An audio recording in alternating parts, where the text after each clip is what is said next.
Hey, what is going on, Overclockers? This is Blue Devil with Overclock.net. Let me ask you a question.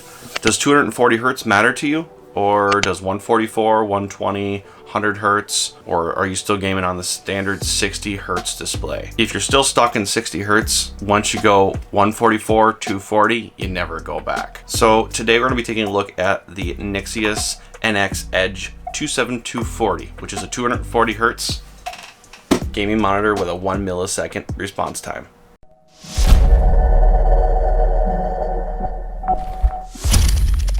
Wait a second, I got the wrong shirt. Ah, that's better. So let's talk gaming monitors for a second. We used to have 1080p 60 hertz panels, which for the most part were perfectly fine. I've moved on to 1440 and ultra wide gaming monitors at north of 100 hertz or 100 FPS. Today, this is a 240 hertz 1080p TN panel, but it does have a 1 millisecond response time. So if you're a competitive gamer, pretty much 240 hertz panels is pretty much going to be your forte. For the casual gamer, 240 hertz, can you see the difference? Well, I figure we're going to go through a couple different settings, 60 hertz, 120, 144, and 240, and we'll kind of go through this together. Let's get some of the specs out of the way first. So it is AMD FreeSync certified with low frame rate compensation. So the low frame rate compensation will basically compensate the frames up to 35 to 240 hertz so that it stays in that range. Think of it as a monitor to make sure that you consistently get at least the minimum frame rate. Like I said before, it is a 1080p panel, so 1920 by 1080p. It is a TN panel, so it is on the worst end of the image quality range as opposed to IPS, PLS, a VA panel, but it does offer faster response times, such as this one is a 1 millisecond gray to gray. So it has that. It is definitely a tried and true gaming monitor. So with that 1 millisecond response time is lower input lag.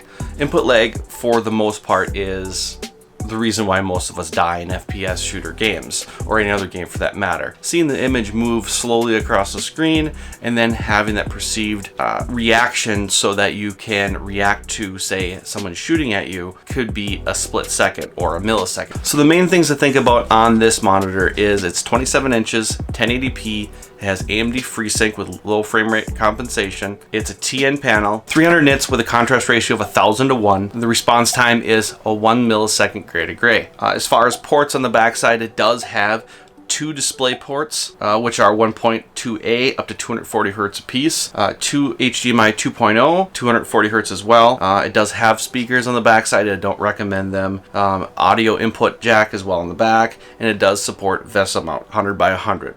As far as accessories included is going to be a DisplayPort cable at 5 feet, a power supply, an audio cable, and a quick start guide. Let's take a look at what games look like at different frame rates, so 60, 120, 144, and 240. Games today that I'll be testing it with is Overwatch, CSGO, and then Unreal Tournament 2018.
All right, the tests are done. I'm going to address the elephant in the room right away. Yes, there is a CPU bottleneck. Right now I'm running the Ryzen 7 1700 at stock settings. Yes, I should have probably overclocked it more, but we were running at 1080p. With that said, I am going to give this easily 5 out of 5 flames for being a 1080p 240 hertz gaming monitor. If you're looking for a gaming monitor, look no further. It's about 450 to 480 bucks on Amazon right now. More an average of what the other 240 hertz monitors are going for. So I also should note that the stand is fully adjustable. It features tilt, swivel, height adjust, all the likely suspects. There is another version. I'll have both of them linked in the product description below. One of them is just a basic stand with the basic tilt. With that said, I'm Blue Devil. Don't forget to subscribe and hit the notification bell on your way out. Blue Devil out.